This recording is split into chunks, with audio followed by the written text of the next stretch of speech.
Hey everyone, Dan at FP Geeks here, and today I am going to be reviewing the Pilot Custom Heritage 92. Now, I've had this pen for about 4 or 5 months, and it's one of my favorite pens. This is the only piston filler available from Pilot, and it comes packed with a 14 karat gold rhodium plated nib available in fine, medium, or broad, and it comes in a couple color options. This is the transparent black, but they also have transparent orange, blue, and also clear. Now, I went for this one because I just didn't like how the gray ends looked with the colored pens. With the transparent black, it just kind of all flows together a little better. But enough chit chat, let's take a closer look at this thing. The Pilot Custom Heritage 92 is one of my favorite fountain pens, and it lives here inside my Aston 24 pen case, inked and ready to go every day. Now, the profile is very pleasing. It has somewhat of a cigar shape to it, but it looks like someone just snipped off both ends. And there's certainly nothing wrong with that. I find it to be a very pleasing pen. The rhodium plated trim is a nice contrast to the smoke resin of the rest of the pen. And here you can see around the cap band, it just says Pilot Custom Heritage 92. It's very simple, it's very minimalist, and it's pretty easy to overlook. The transparency in this smoke demonstrator is just a little bit darker in this video than it is in real life. Here at the back of the pen, we can get a good look at the piston knob. Now, it's a little bit small, but thanks to how easy it is to operate the piston, it can still be done with 2 fingers. I mean, look how little grip I have on it, and it's operating the piston just fine. Now, if we pull the piston all the way out, we'll get a good look at the metal section the piston knob screws onto. At 180 degrees apart are 2 flat sides that you could fit a wrench, like say a Twisby wrench, and then you could pull the piston out. But if you ever needed to do this, I would contact Pilot first just to make sure you're not violating a warranty. Moving to the other end of the pen, we can get a good look at the rhodium plated 14 karat gold number 5 size nib. I got mine in a medium since it writes closer to a Western fine, as is customary with most Japanese nibs. As I rotate the pen, you can get a good look at the plastic feed, which both that and the nib come out very easily with just a simple pull, no screwing necessary. The 92 is a bit of a small pen. Uncapped, it weighs 12 grams and measures 122 millimeters. Now, I can certainly use it in this position, and it's far from uncomfortable, but it's not what I prefer. I would much rather post it. And as you can see, it posts pretty far down the barrel, and it measures 151 millimeters long and a total of 20 grams. Now, this is much more comfortable for me, and I always write with it in this position. To give you a little better idea of just how big it is, or small it is, let's compare it to a few other pens many of you should be familiar with.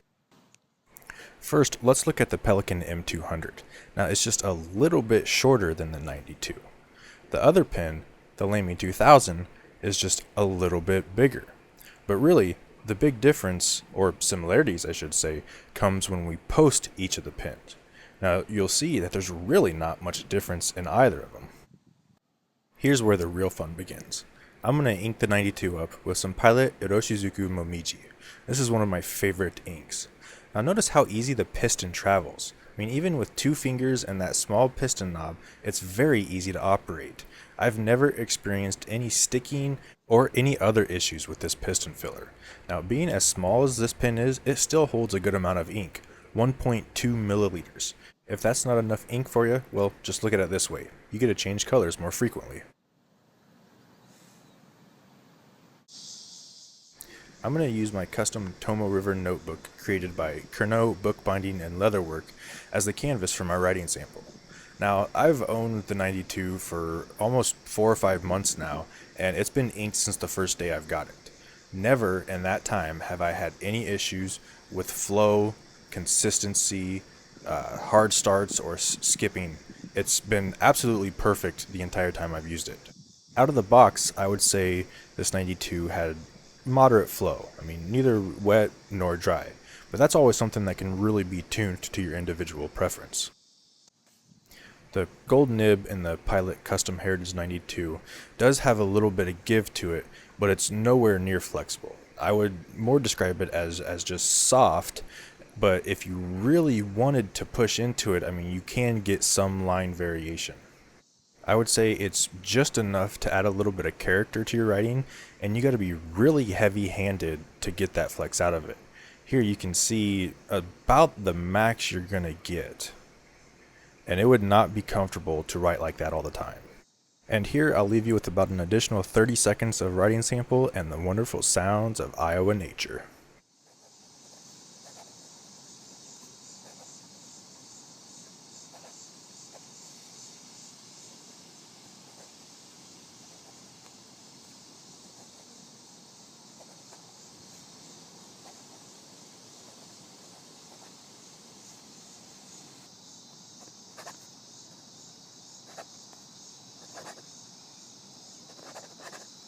So I hope you found that useful. As I mentioned earlier, the Custom Heritage 92 is one of my favorite fountain pens. It's just a really high quality, refined fountain pen that gives you an excellent writing experience. The only thing I don't like about it is the price. It lists at $275 and sells for around $220 in the US.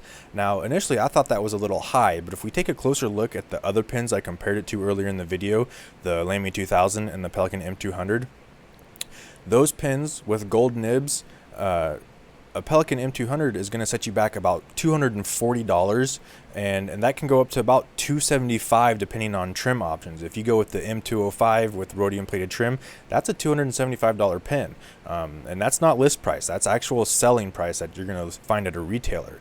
Now the Lamy 2000 does offer a little better pricing at $160, but it does have that smaller gold nib in it. So the 92 isn't priced that bad, especially for what you're getting. It's a very good fountain pen. Now, if you want to get an even better deal on it, definitely check out Ingaika.com. Now, I've put a link in the description below. They're a Japanese retailer, and they offer amazing prices on pens. You can actually buy this pen right now, shipped to your door for under $150. That is a great deal. If you could get it for that price in the US, I would recommend this pen just as often as I recommend the Lamy 2000. So take a look, take a real close look at this. I think you'll like it. Definitely watch out for my written review coming soon. And if you have any questions at all, please leave them below and I'll respond as quickly as I can. Thanks for watching, everyone. Indulge